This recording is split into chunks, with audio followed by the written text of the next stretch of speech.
Кримські куришисти взяли участь у турецько-татарському фестивалі національних єдиноборств «Текіргіол», що відбувся вихідними у румунській Констанці. Представляти кримсько-татарську боротьбу туди відправились 6 спортсменів з окупованого півострова. Як виступили кримці, дізнавалися наші журналісти. Майже 1,5 десятки команд, по 6 учасників в кожній, приїхали до приморської Констанци, аби презентувати на турецько-татарському фестивалі національних єдиноборств автентичні види курешу. Молдавани, турки, італійці, румуни, узбеки, казахи, кримські татари – збірні команди з 12 країн, і кожна чемпіон у своєму єдиноборстві. Команда з Криму привезла до Румунії кримсько-татарський куреш.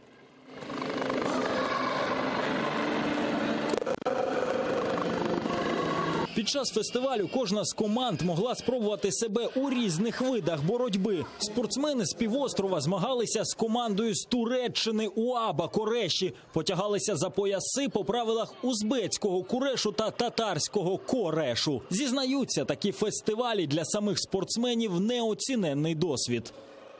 Мы приехали сюда показать свою борьбу, крымскую национальную борьбу куреш на поясах. Ну и также попробовать себя в разных видах борьбы. Получаешь колоссальный опыт. Во всех видах борьбы мы сегодня попробовались. У кримській боротьбі на поясах команді з півострова не знайшлося рівних. Беззаперечне перше місце. Та окрім золота з курешу, хлопці відзначилися другим місцем і в змаганнях з турецького АБА Кореші. Командний підсумок із золота та срібла – результат кримців. Та головне, у змаганнях все ж не місце на подіумі, а участь, стверджують організатори, оскільки мета фестивалю – підтримання народних культурних традицій. Ми, як румунська демократична татарська спільнота, намагаємося продовжувати свою національну та культурну діяльність.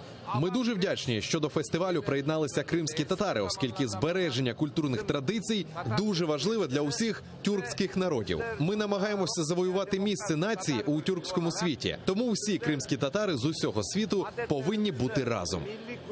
Починаючи з 2010 року, фестиваль єдиноборств «Текіргіол» проводиться в Румунії щорічно та включає в себе 3 види національних змагань – боротьбу, верхову їзду та стрільбу з лука. Наступного року збірна кримських татар з курешу знов навідається до Констанци, аби представити там кримську національну боротьбу на поясах.